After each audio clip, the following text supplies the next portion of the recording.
right, so this is the first podcast besides the introductory one, and it's kind of tricky. We were talking a little bit about like how to go about this. This is definitely a new endeavor, and it's like, It's exciting though. it is exciting, but also it's important to me, so that makes me a little anxious, and because I want to get it right, and obviously that means that I care, and so it's like, you want to do it right, but you also have to understand that this is new territory, so it is exciting, and so we'll try to have fun, and so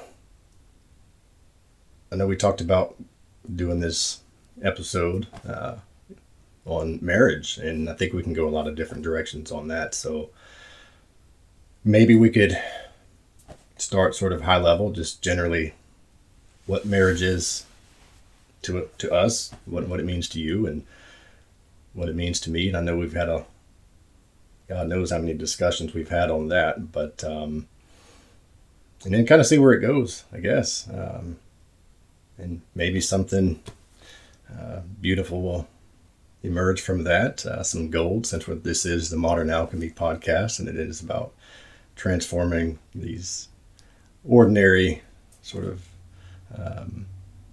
everyday kinds of experiences, and I guess in this conversation around marriage, but transforming those things into the gold. And so I think what's I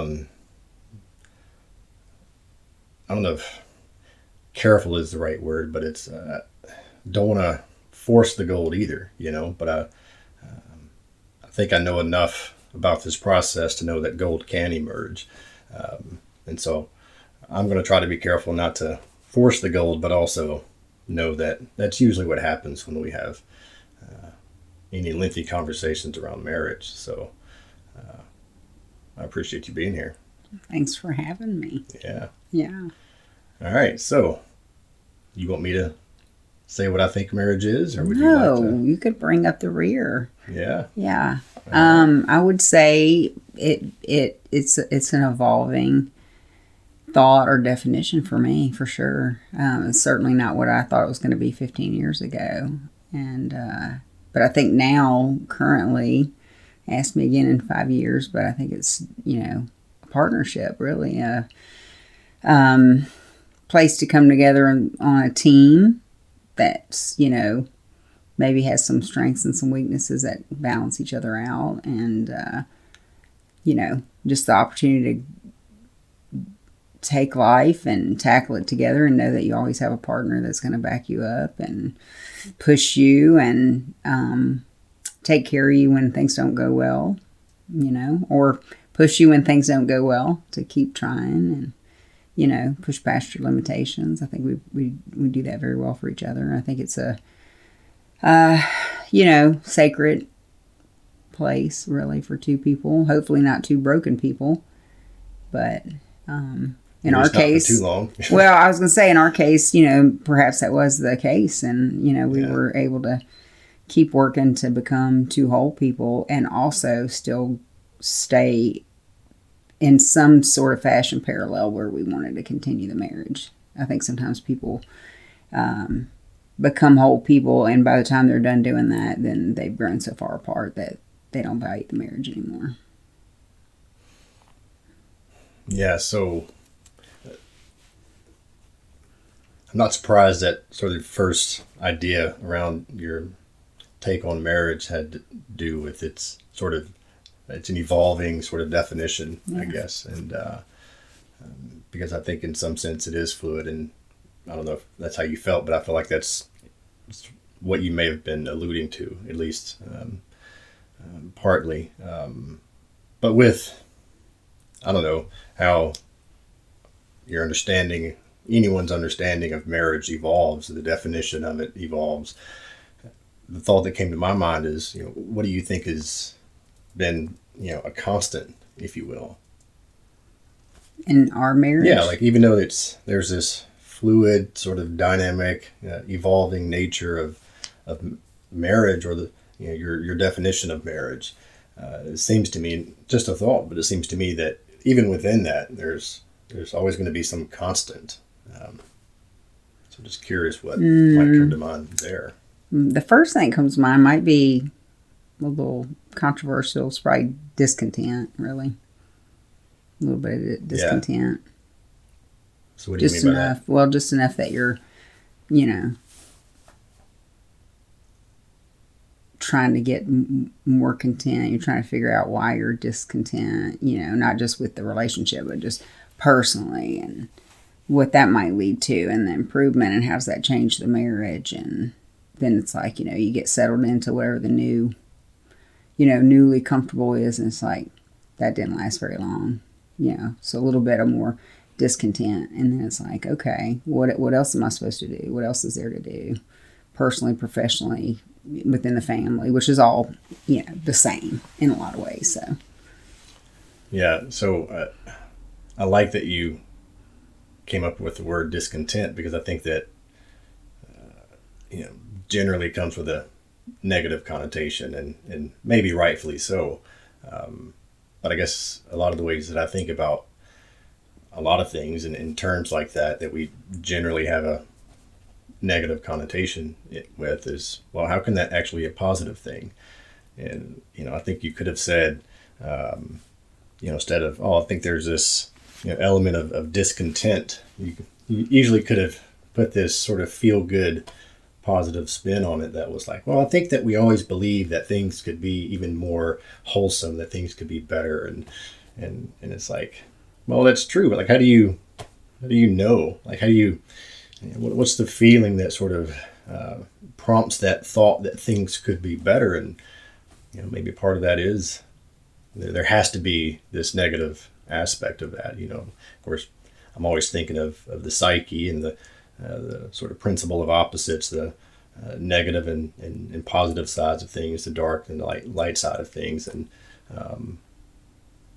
how both are necessary. And so I don't know, just that word discontent really stuck out to me in that sense. So yeah, I mean, I think discontent in my experience leads to inspiration, which leads to commitment and motivation. So it's like you need to be a little, I don't, can make it as simple as like, I don't think this dish turned out like I wanted it to, then I'm inspired to pay better attention, find a new recipe, try harder, I'm going to commit to doing that. And then, I'm motivated and I'm a better cook for it. So, I mean, I think you can apply that. It's very rudimentary, but that same kind of programming or methodology to, all your relationships, really. So I think that's something we're good at.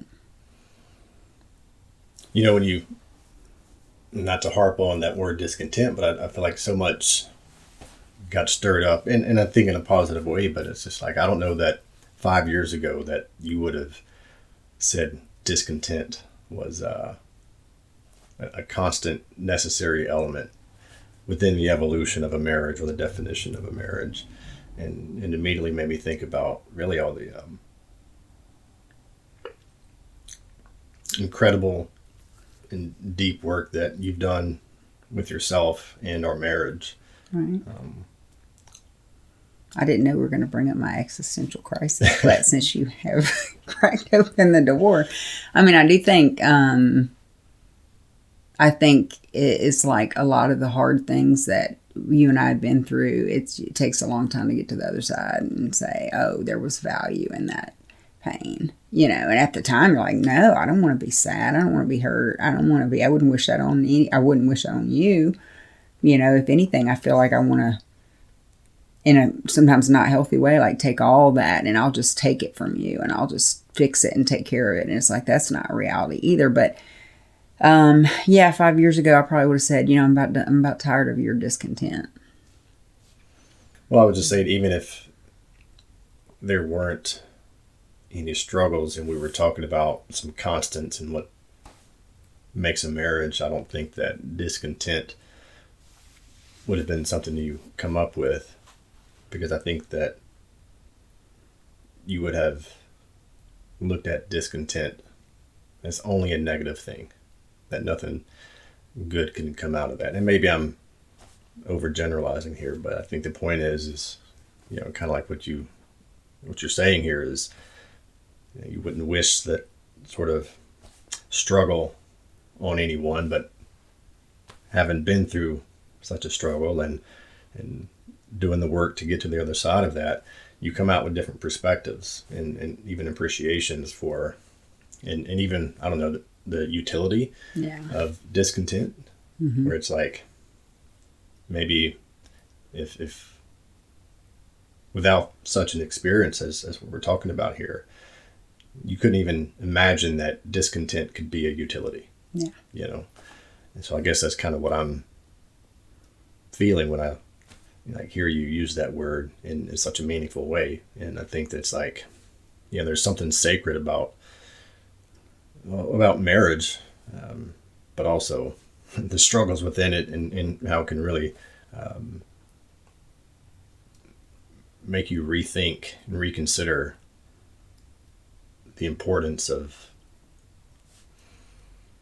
all the negative and positive aspects of marriage, of life, So, well, I think we're both pretty high achievers, and I don't think many people achieve very much by saying, like, this seems good enough.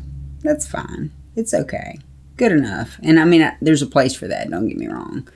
But I mean, I think, it's a natural perspective for us to be like, is it good enough? I don't know, And I think we've grown together to figure out when we should push on each other too. It's like, that's actually not good enough what you're doing, and what can we do about that? And 5 years ago, I probably didn't appreciate you doing that because I felt like, I had put a lot of work into it. I had, in some unhealthy ways, tried to take over your pain and anxiety and discontent and suffering, and probably didn't feel like I was getting much or enough appreciation for that. For you to be telling me that I needed to do better was like, really? I'm out here trying to carry all your suffering, and you telling me I need to do better? Yeah. So it was like, very frustrating place, but, I'm glad we had the patience to keep working on it together, even though we weren't exactly on the same page for sure. Yeah. Yeah. Well, I think you're doing a good job here of really looking at yourself and seeing, talking about the things that you needed to do better with and did do better with, as difficult as that was. And it's really making me look pretty good over here. So maybe to add to this side of the conversation of what marriage is to you, in all of that, and obviously we're talking about some pretty serious struggles that we went through about 5 years ago, and it's not like we went through it in a few days and it happened to be 5 years ago. It was sort of, things came to a head around 5 years ago, and years of work on that to get where we're at now, which we both think is pretty amazing. But so one, I know I appreciate you sort of pointing at what you needed to do better and did do better with. But within that, what are you grateful for as far as what I needed to do better with and did do better with? I don't know that at the time I could pinpoint what you needed to do better, but in hindsight, I think since it's 50-50, that you could say, I felt like you were not stepping into your leadership role, I guess. And so, and that's kind of what I was pushing for in a not very healthy way. And because I couldn't even articulate what it was, And so I think you helped me figure out that that's kind of what it was. And then you just started really, owning it and stepping into it more. And so I think that's, was super helpful for me to feel like, to better understand what was mine to own and what wasn't a little bit, instead of trying to own everything and being frustrated. Yeah, I was actually thinking about my leadership in this marriage. I know we kind of had some time last night where we talked about it some. And, so it's funny that you bring up the idea of me not really stepping into the leadership the way that I needed to, and the way that you could, or that I could, yeah, and that you were pushing for that. But I think, well, certainly back then, I can see it differently in hindsight. But back then, I felt like I was trying to step into my leadership, and that I was being resisted by you. Mm-hmm. And but here you are reflecting back, and your experience was that you were trying to push me into that, and maybe admittedly, not in all healthy ways, mm-hmm. but nonetheless, you were. Mm-hmm. And I think what I had to wake up to was, even though I felt like I knew I needed you to push me into, or that there was, that you had a role in pushing me into my leadership into this marriage, my take was, consciously or unconsciously, for better or worse, that you should do it in a healthy and pleasant way. Sure. Yeah. And it's like, that's fair. I don't get to just have it in this, but that's the thing. I don't get to just have it in this healthy, pleasant way. And I won't even say easy, because even if it's healthy, I know that's not always easy. Mm-hmm. But even with the unhealthy ways that you were pushing me into my leadership, kind of getting back to the principle of opposites, the negative and positive aspects of ourselves, I would say now in hindsight, that was needed too. And I was getting all of you. And I don't think you were just doing it in negative, unhealthy ways. I think mm-hmm. you were also doing it in positive ways. But all I could see was the negative ways, mm-hmm. or how you might be resisting me, Yeah. So I think the point I'm trying to make is that, for better or worse, it's important to take all of that as inspiration, as difficult as it might be to be inspired by, I don't know, your shadow side. Mm-hmm. So certainly not easy to see that in the moment. And, mm-hmm. We want to deny the shadow, not only in ourselves, but in other people, especially our spouse, I'm sure. And so I certainly didn't want to have to contend with your shadow side and your efforts to push me into my leadership. But crazy to say maybe, but it's like I needed that shadow side of you, in some sense, pushing me in those unhealthy ways too, because that's who you were at that point, mm-hmm. Positive and negative. Mm-hmm. And you were how would I say that? It's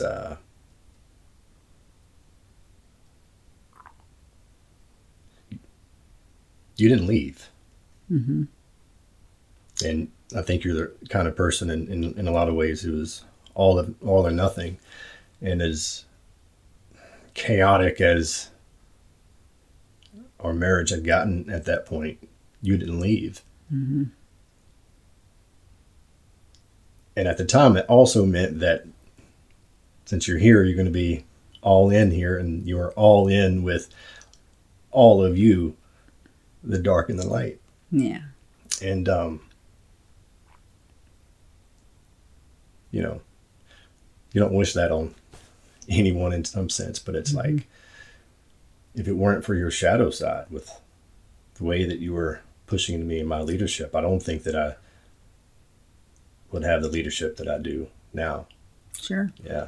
Well, I think what was interesting around 5 years ago, I guess, was finally, admitting to myself, what a codependent person that I was, really. And that was, it was like, first you have to identify a problem before you can fix a problem. So it was like, I knew, certainly there's aspects of myself, but I really thought I was in a much more healthy place than I was in reality. I was just kind of owning everybody's anxiety and sort of manipulating situations to try to make everybody have a good experience. And just that creates a lot. It's a lot, and I'm pretty high functioning. I have high functioning anxiety, and it gets a lot of stuff done. And so I was just like, I had taken that on for I don't know what, 18 years, even before we started dating, and just doing relatively decently with it until I wasn't. And then it just came kind of crashing down. And I was like, I had to come to a place of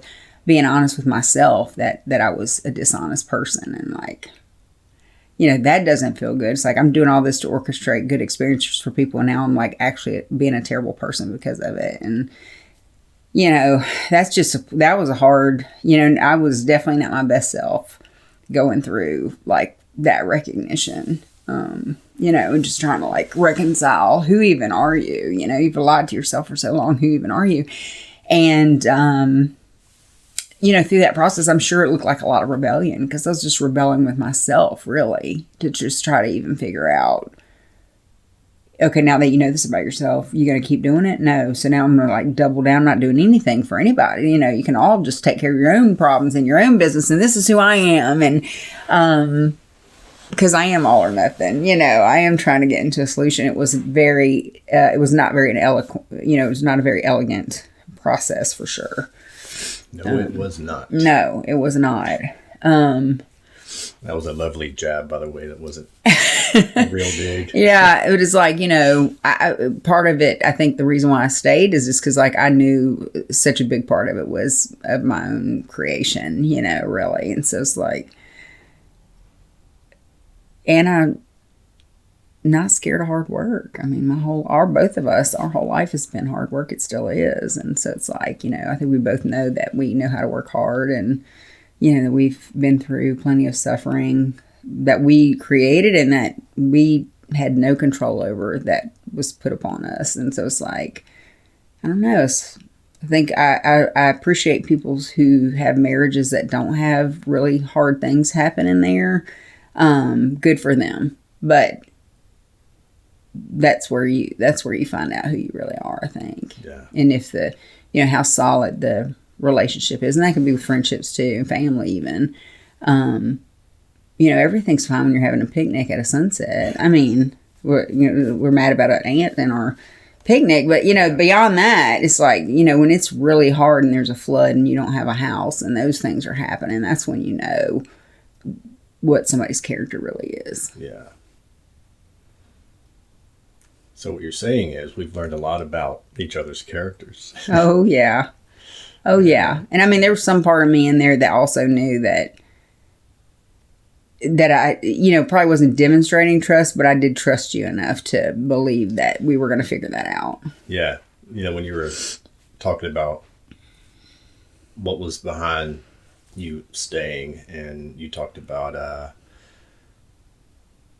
working hard, and we both worked hard. A good friend of ours, in the midst of the worst of that time, I was having a conversation, talking to him about this really, and I don't know if maybe he was intending to give us some reassurance, or give me reassurance in that conversation, but we were talking about it and really processing it and trying to figure out what I could do on my end. When we got done with that conversation, he essentially was like,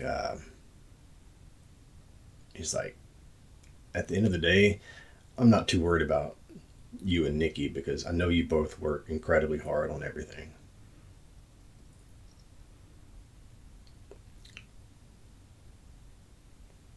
And I definitely needed that reassurance. I'd known that, but, deep into those struggles, it's like, man, that gets obscured from what I do know about you. Or I think it's just kind of the nature of things, I guess. Mm-hmm. But I think what I'm getting to here is that when it came down to it, maybe like the very core of it all, of staying or leaving or figuring it out and working harder or not, is that I think we believed in each other. Yeah. And maybe if we couldn't really believe in the marriage, that we believed in each other. Mm-hmm. In the sense that we could be so much more. I think it's why we both stayed. I mean, it was just unconsciously known, Yeah. that like this is still my person. Like they are not gone, And so just, you continue to find willingness, I think, when you have some hope. So maybe that's a good segue to, like, what do I think marriage is? Yeah. And, sometimes you hear a take or perspective on things that I think deep inside you knew, you felt, but you hear someone say it in a particular way, like, oh yeah, that's exactly how I see it, or how I operate, and You have a gift for doing that. Yeah. Articulating stuff like that for me. I'm like, oh yeah, that's exactly what I was thinking. It's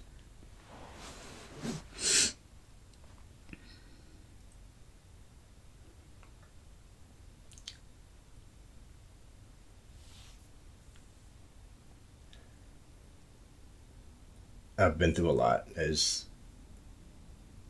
and you certainly have too. And I had a realization about whatever talent or skill or whatever you want to say it is, of articulating thoughts. And it's like, what I realized about myself with that is that I have to. And then it's not necessarily or primarily because I want to. Because I feel like if I was like, what does it mean for me to strive to articulate something so well? And I think it's because it's important that I get a sufficient degree of meaning from my suffering. Yeah. And that if I don't get a sufficient degree of meaning from my suffering, then nihilism wins, because that's where I'll end up. Yeah. And so, my ego from time to time would be like, oh yeah, that was very well said, and I'm proud of myself, and sure, that's true. I think it's appropriate in some sense, but I think when it comes down to it, it's like I have to, I don't even know if it's understand, I have to interpret the significant events of my life sufficiently, or it won't be good. So with the whole thing of, you hear these things and it's like, oh yeah, that's how I think about it. It's a good way to say it. And I've talked with you about it before, but it was a client who said that he was engaged to be married to a Catholic woman, and they went to premarital counseling, and the priest told them that in marriage, the job of the husband and wife is to get each other into heaven. And it's one of those things, like, I'm in session with this client, and obviously it's about the client, and it hit me, and I started thinking about us, and it's like, wait a minute, I got to get back to, you're here in the real world in this session at the moment. But yeah, I think it's, I fell in love with that notion right away, because it's like, yeah, that's it. Because if my job is to get you into heaven and yours is to get me into heaven, then that means you have to tell me when I'm doing something that isn't going to get me into heaven. The problem is that, it's not always pleasant to hear that you're doing something that's not going to get you into heaven. Yeah. And, I don't care how open-minded and secure you are with yourself. I mean, invariably you're going to run into some of those things that people tell you that you're doing that's not going to get you into heaven, and you're going to not like it, and you're going to resist, and you're going to push back. And so I think what that essentially does is say, okay, well, now I have to figure out how to be thoughtful about how they're going to receive this information. Because I could tell you that you're doing something that's not going to get you into heaven, and I can, kind of sound like an asshole doing it. And maybe that's not always going to work.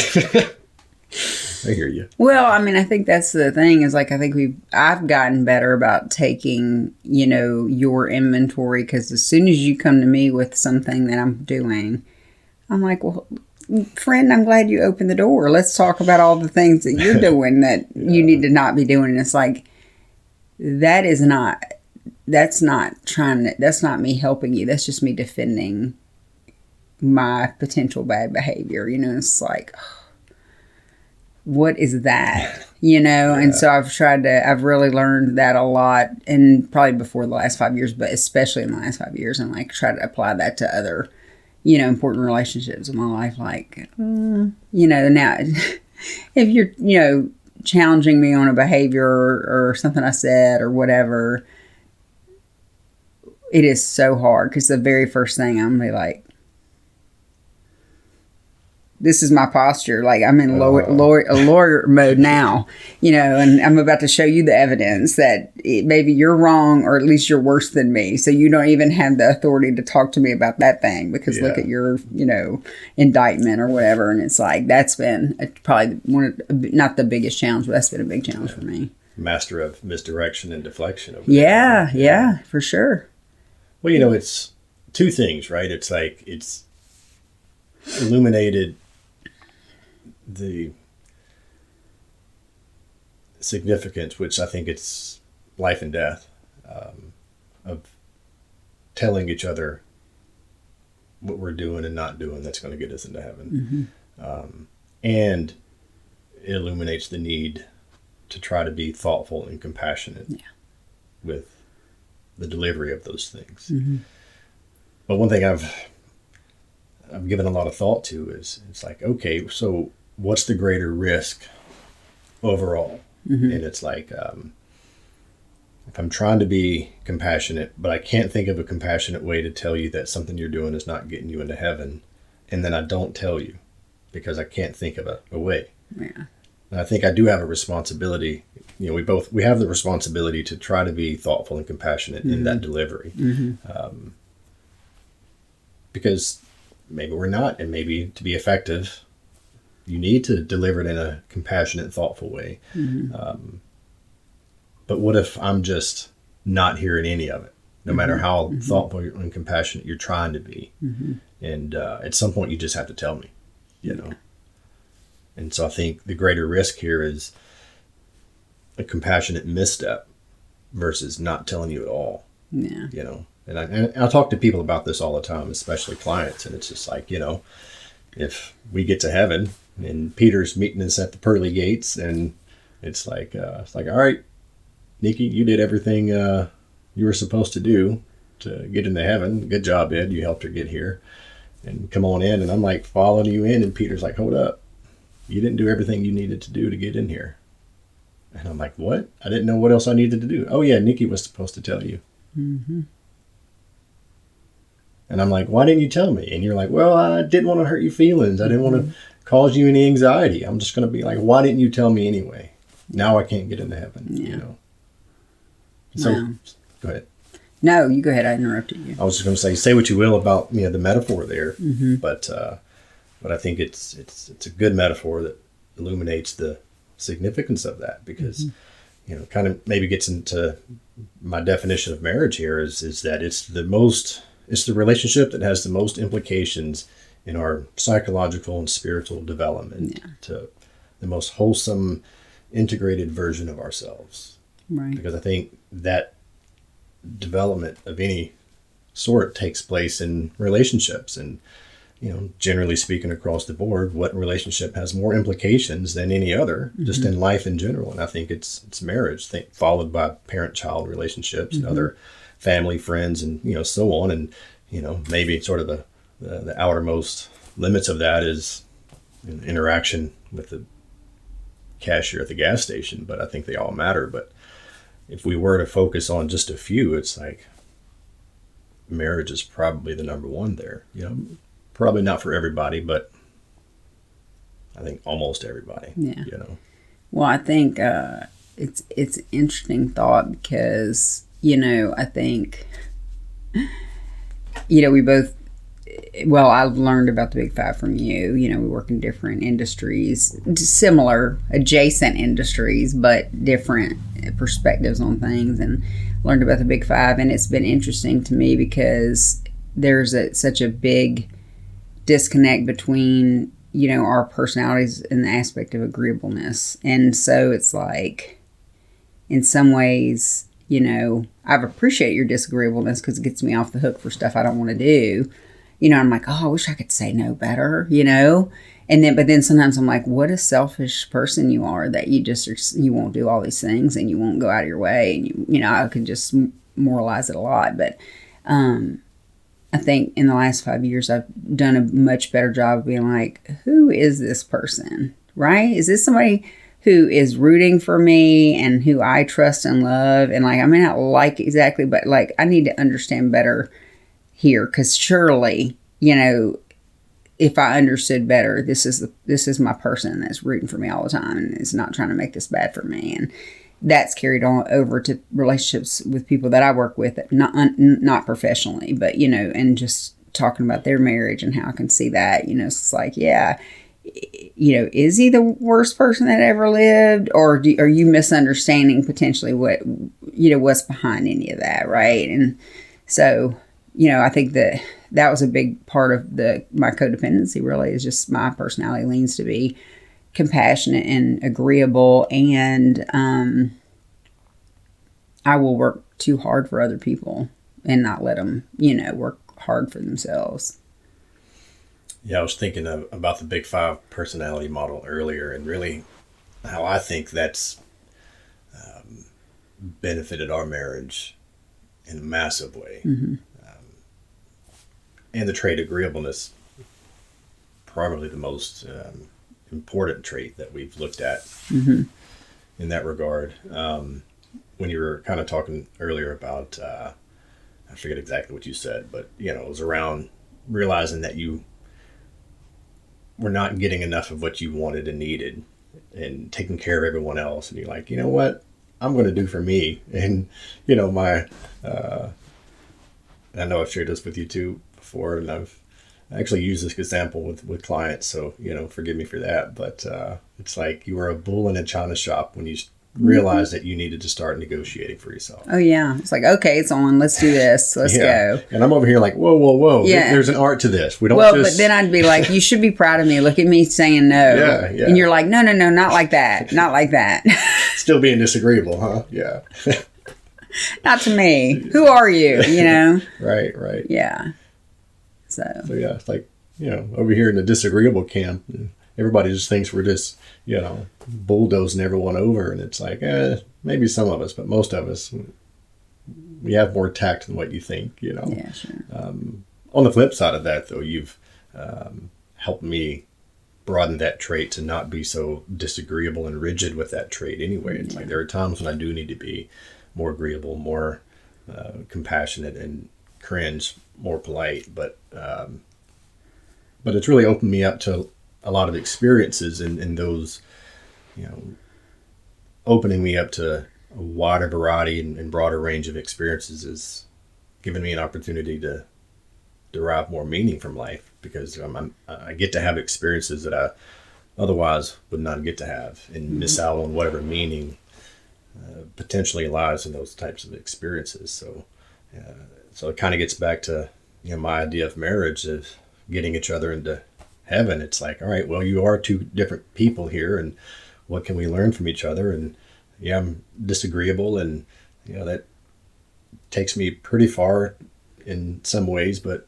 eventually I'm gonna be lonely at the top because it's just me, you know. And so we got to get along in the world, and you more than anybody has taught me that, and without even meaning to, I would say, you know. So I do think it's neat how you can really take the Big Five as a framework to see how we get each other into heaven, and here's how it works, and here's what it looks like, and these behaviors around who to negotiate for, yourself or other people. You know, and I think there's a principle in there, a principle of, I don't know, negotiation. influence. Yeah, whether it's for yourself or others, because you can't pour from an empty cup. So, the disagreeable person probably always has a full cup, but is he pouring into others? And the agreeable person is pouring into everyone else's, but is walking around empty all the time. And one of the hallmarks of highly agreeable people is they tend to harbor resentments more than disagreeable people. And to me, that makes sense, because if you're constantly taking care of everyone else's needs, by default, yours aren't getting met. And what happens when our needs aren't met? We get frustrated, bitter, and resentful. And then it comes out, and I'm over here thinking, I didn't even know you wanted or needed this thing, and now you're How could you not know that? I don't know who I was talking to the other day, but it was kind of around that, and using our some of our experiences as some anecdotes to help make sense of that for that person. But I was like, one way to look at any personality trait is it's almost like a radar. It's just like, what do we have a radar for? What do we easily detect? And so with agreeableness, highly agreeable people have a really keen radar to pick up on other people's needs. And disagreeable people have a radar to pick up on what they need. And it doesn't really, overgeneralizing here, but it doesn't really affect others. It's like, all right, well, if this is what I need, then I'm going to get it. And if it does affect others, it's because need something from you, and I'm going to ask for it. And so I was just thinking, it's like, so the example was something to the effect of, I'm looking online, something comes across my screen, or I see something when we're out, and I just make a passing comment of like, oh, that's really cool. And then a month later, I see you're like stressed. Maybe I won't say taking anything out on me, but you're expressing some emotional distress towards me, and maybe I think it's about me, and I'm like, what's going on? And then like you come out with it, well, I've been trying to get this thing for you, and I can't get it, and I ordered it and it never came, and I can't get my money back, and now it's supposed to be here by your birthday, and I'm just like, what are you even talking about? Well, you said you wanted this thing. I'm like, oh yeah, I did say I wanted that thing, but to me it was just like in passing, right? And now I'm fluffing the story up here a little bit. Yeah. But it was actually for Christmas, but yeah. Yeah, well, there you go. But the thing is, like, your radar is so keen to what other people need because of your high agreeableness that all they have to do is mention something, even if you're more serious about it than I am, like in this example, You were pretty happy with that, but yeah. Yeah. Well, I am, but it's also like you're over there really kind of stressing about this because it's so important to you, because you picked up on this thing that I said in passing. Yeah. And then the flip side of that is you may say something in passing, but the way that the agreeable person may operate is that, well, if you mention something, that's just how the world works. And then like, oh, well, that's a good idea for later, and then I think you're just pointing out something that you think it's cool or neat or pretty or whatever it is. And that's all it means. So I don't have that radar for it. I'll say that you've helped me develop more of a radar for that. But, my baseline personality with that is that unless you come and say, hey, I would really like this kind of thing for my birthday. It's like, all right, like, gives me a good idea. Or I'm just going to come up with, my own thing and probably struggle with that because I'm like Forrest Gump with compassion over here. But yeah, and I think that, again, it's like moralizing somebody's personality. It's easy to be like, I'm not a mind reader. What are you stressed out about? It's like, well, I'm not a mind reader either, but I pay attention. And so now it's like, okay, why aren't you paying attention to me? That's what it can feel like. Why? And I'm not talking about you personally, because you're very thoughtful with gifts for me. But, you get this gift and you're like, do they even know me at all? Do they see anything?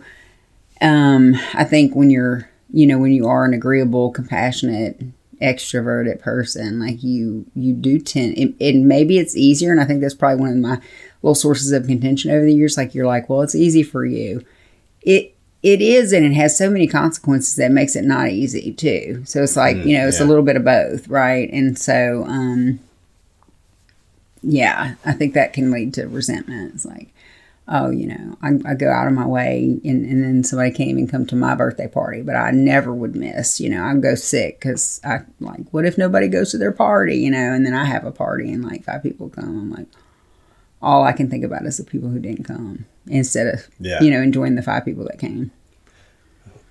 I've learned that there are consequences to being at the very high percentiles of anything in life. And I think you can see that in traits. So it's just like, if you were the most thoughtful person in the world, then you're never going to experience what everyone else gets to experience because you're the most thoughtful person in the world. And don't get the big head. I'm not saying that you're the... No, I've actually met a couple people much more thoughtful than me, and I'm like, wow, I got to up my game a little bit. The rare few, huh? Yeah. Yeah, but I mean, they're like really, I was like, whoa, you're not a little bit more thoughtful than me. You're a lot more thoughtful than me. Or I've degraded so much in the last 5 years that maybe that's how it was 5 years ago. I don't know. Yeah. But you've been to hell, now you come back with the 1,000-yard stare. Yes. It's like, oh, you need something? Good for you.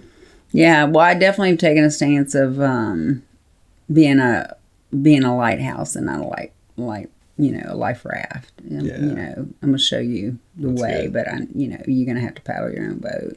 I can't work harder than you're willing to work. Yeah, I had another realization. I mean, about myself, but kind of around disagreeable people, and certainly not everyone. But I think that in a way, disagreeable people can believe in people in a way that's different than agreeable people can believe in people. Because it's like, all right, I'm going to approach you with this disagreeable personality and the way, everything that comes with that, and however, my approach, whatever manifests in my interaction with you. And okay, that may come across as brash and too direct and whatever, and it may be a little offensive or hurt your feelings or whatever, but it's also this because in the way that I see it, if I'm disagreeable, then I'm also just not going to engage in anything that I'm not concerned with or don't care about or think it's worthwhile, right? And so if I engage with you in a disagreeable way, I think it's worthwhile.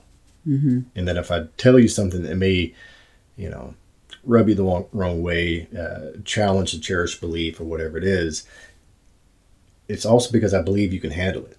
Yeah. And that I believe that you can do something with that you can reach your potential, and that maybe I'm the one person who can deliver that message in an effective way. Yeah.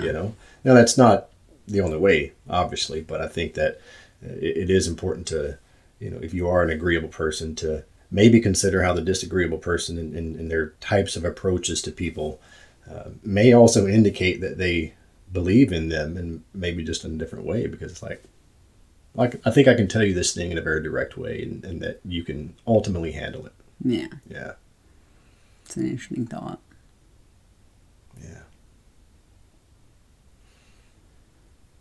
So agreeableness is definitely it's the trait with the biggest disparity with us. Well, and I'm also very assertive, so I'm going to help you whether you like it or not. Aggressively helpful? Yeah. And then I've had to learn to, no, I don't need to, force my help on anybody.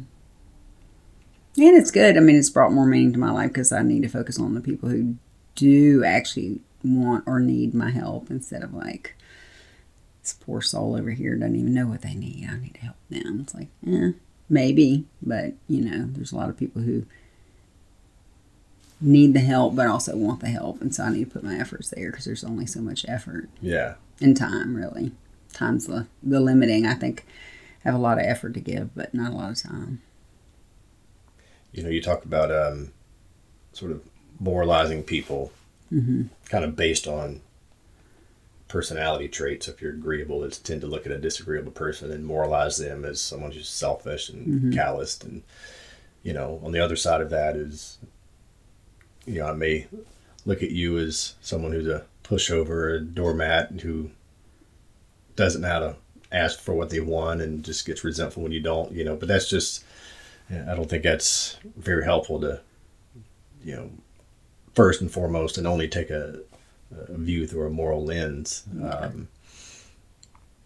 But there have been some times when I get very frustrated with you. And so maybe this kind of with the same experience with the word discontent, how there can be something useful from a word with such a negative connotation, but this like being frustrated with you, with your agreeableness and what I might consider too much care and compassionate towards people, and always trying to, help everyone, and maybe coupled with this notion of how the disagreeable person may believe in someone in a different way. And what I'm getting to here is what I've talked with you a lot before, and with a lot of people, is that I'm not so arrogant to think that I know what people should and should not suffer. Yeah. And I think really the disparity, and one way to frame how I got to that place is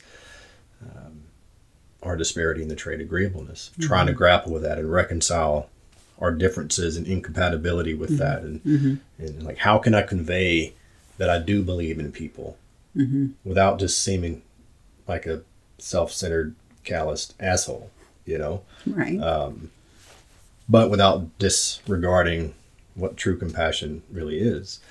And it's just like, you and I both know how much suffering, how much suffering can produce meaning if we work towards that. But not just that, how it can really bring out the best in us. And, from a deep psychological perspective, it's sort of the emergence of the hero within. And if we do not go through hell, how can we manifest that hero? And if I'm so busy, not just alleviating, because I think there's a difference in alleviating suffering or helping others alleviate their suffering, and trying to help others eliminate their suffering. And it's just, I used to just use the term alleviating. In the past few days, I've I think there's an important distinction to make there. And I think if we're not careful, especially with agreeable people, that we just, not we, because I'm not agreeable, don't take me as agreeable people. There's nobody that would think that. So there's that part. No worries there. Yeah. No, maybe some stranger in a pool in Orlando, but other than that, no. Right. So it's like, with agreeable people, there might be the tendency to want to eliminate people's suffering, which might be the very thing that helps them become the hero that they need to the suffering that they'll be able to give meaning to their life from. Sure. And like, what's the consequence if we give people the impression that they can just let it go and not have that? And, and how much of that is because, well, to know that also means to know that suffering abounds, and I can't stand to know that suffering abounds. Yeah. And what do I need to do to not experience suffering? That's right. And I'm not saying that's the only driver, and that's with everyone, but I think it's something that it's important to consider. And that's kind of where I came up with this thing of, we shouldn't be too arrogant to know what people should and should not suffer, because I do think there is a such thing as unnecessary suffering. But I think if we're not conscious, if we're not careful, we might go in and interfere with someone's process of meaning and becoming their own hero. That's right. Yeah. Yeah, and I agree with all of that. I think sometimes it's like, just fear of like, not everybody's as strong as we are to get through this. And so like, what if they're not, especially if they're somebody that's important to me or you, or, a lot of people are very important, but it's like, it's just hard because you're like, what if? It is. Yeah. And you gotta wait and see. But, I have a lot of experience that says, I don't know how I would have turned out had I not had as much suffering early on as I did have. Like, maybe I'd be even more fun. I don't know. Probably not, though. Because, I think sometimes the peaks come from having a valley, really. Yeah. So. Well, it's one, I don't think people consider this notion enough, but it's sort of making that distinction between intervening and interfering. Yeah. I think there are times when we should step in to try to alleviate people's suffering, in a manner that's intervening what's too much and unnecessary, but also knowing that it's not really for us to decide for the most part. And you can debate that philosophically, I guess. What do you do if your kid's just like, well, you got to learn, so I'm going to let you touch the hot stove. And it's like, no, I'm going to intervene there. It's delicate trying to figure it out. Yeah, and not, we always say, I treat people like, what kind of children? Oh, distressed little children. Distressed little children. I hate that because it's true. And then I was just thinking, like, I think part of it's like, for me personally, but I've been in healthcare for 25 years now. And it's like a lot of people, most people that go into healthcare have, sorry guys, but probably a less than functional perspective on helping people, right? And you're like, your literal job is to make people better. Like, we put you through all this school to make people better, to help them. You must do it. And, and you get a lot of, praise and accolade, and you see a lot of product that says that's right, and then it's like when you find yourself in like a mental health issue with somebody, it can feel like that can come in autopilot, like, oh, this is an emergency. My brain automatically kicks into like, how do we stabilize this patient's situation, right? And it's like, it's hard to go, okay, put that in second gear. You're not at work. This is not a patient. And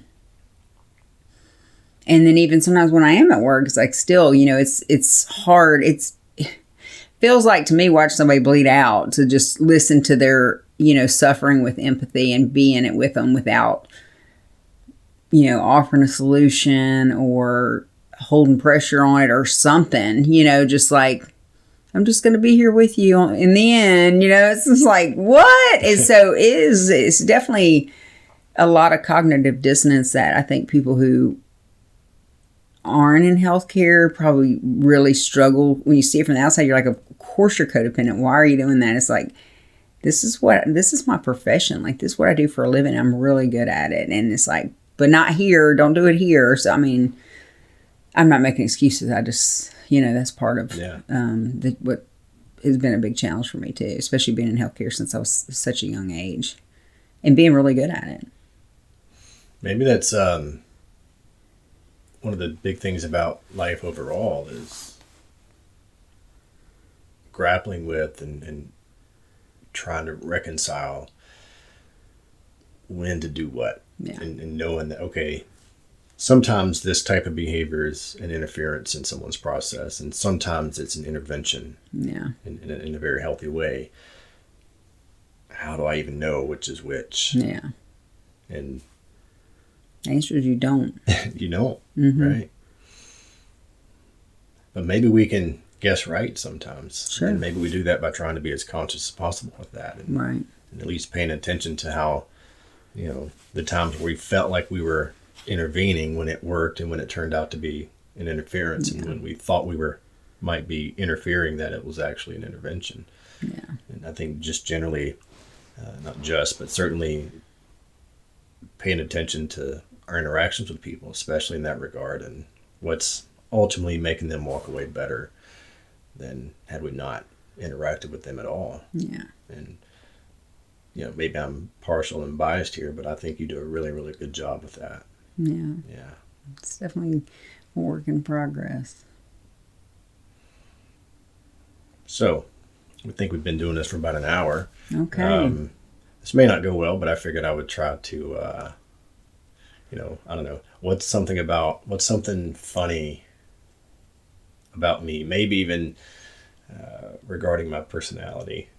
No prep. No prep. Yeah. Well, what's something funny about your personality? Yeah, what do you think find funny, that whether I think it was funny or not, like giving you an opportunity to poke fun at me? I think it's something about your personality is when you start therapizing me. And there's a tone. I was going to say, you're going to have to let people know. There's a tone. There's a look. There's a lot of pregnant pauses. It's a lot of conversation that feels like it's one way. So that's what I think is funny. Because, I mean, I do think it's I think not I should say wrong thing for you to do. But that, it is. Like, immediately I'm like, not today, therapy. I think I should say that there's a really important and meaningful reason why I therapize you like that. Yeah. And first of all, I don't think I do that. So I'm curious of what's really going on with you. What insecurity might that be? Yeah. Tapping into. That's my poor attempt at humor of acting like I don't therapize you. I know. See, this is it. People are like, oh, what's it like to be married to a therapist? Very hard to argue. Very hard to argue. But luckily, my backup plan to nursing was becoming a lawyer. So it's also very hard to argue with me. So there is that. Yeah. How come no one ever asked me, like, what's it like to be a therapist and married to someone who isn't a therapist and doesn't know how to have conflict? I never get any sympathy for that. I manage conflict pretty well. I remember a time when you're like, I am not your employee. And I said, do you remember what I said? No, I don't. I know you're not, because you would have already been fired. I do remember that now. Here's your action plan. Yeah. Yeah, 30 days. So, what's something funny about my personality? Nothing. Oh, I'm not funny. No. Oh, thanks. No, I think maybe this is because of your low neuroticism and high extroversion, but probably your like self-deprecating humor. Yeah. How you can laugh at yourself immediately, whatever, in just about any situation. And I think it's very endearing and charismatic of you. I think I'm that way too, not to the degree that you are. Yeah. But I certainly think that we've given Bella that, and that she has it. In spades. Yeah. So she's so funny. Never seen anyone who cracks up at their own folly like she does. It's probably more of a defect than it is an asset with her at this point. Because, it's so cute. It's very endearing, though. It is. Yeah. It is. No, I hope that she always carries that with her. Oh, yeah. Yeah. Well, I enjoyed talking to you today. Yeah, always. Always. I do love you. I love you too very much. Thanks for doing this. Thanks for asking me. Yeah. Yeah, I'm like patient zero. Yeah. It's been a little interesting, like, obviously we know we're doing this for a podcast, so there's that little bit of, I gotta speak in a way my voice carries and for the mic and how people might take this and sort of managing what's too personal and what is okay to be open with and things like that. And I don't know, I feel like I can definitely see all your experience of being on the news and talking to big crowds and audiences with your job and different things, and made it a lot easier for me, I can tell you that much, because I'm not nearly as extroverted as you are, and certainly not nearly as experienced with any sort of public speaking and all the things that you've done. So yeah, I think my low neuroticism probably makes it easier for me to speak off the cuff to a lot of people, but it's still nerve-wracking. It's just practice. I mean, I imagine the most practiced dancers probably still has a little stage fright getting on the stage. Then once you get started, it's like, oh, that wasn't that bad. Like sometimes you hear people say, oh, if you get stage fright, just look out and just imagine everyone's naked. I'm like, I don't know if that would be a good idea for me. I think I would just like really freak out more. Be like, am I naked? What's happening? Yeah. That would just be weird. Yeah. All right, then. Good job. Thank you. All right. You're welcome. You.